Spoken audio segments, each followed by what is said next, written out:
नमस्ते मु आपणकर प्रिय निराकार आज आपण एक कविताटी नहीं आसी कविताटी आमर उत्कल रमणी गोपबंधु दास द्वारा रचित यह एक प्रेरणादायक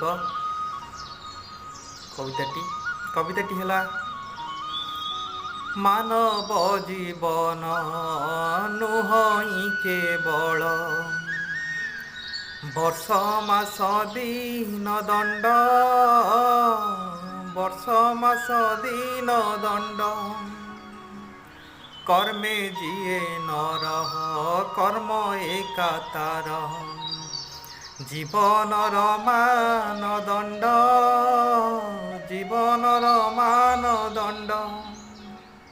ए पंक्ति बहुत सुंदर कथा अच्छी जे आमे केते दिन बंचिबा ता गुरुत्वपूर्ण नहीं आम कर्मटा गुरुत्वपूर्ण होगा दरकार।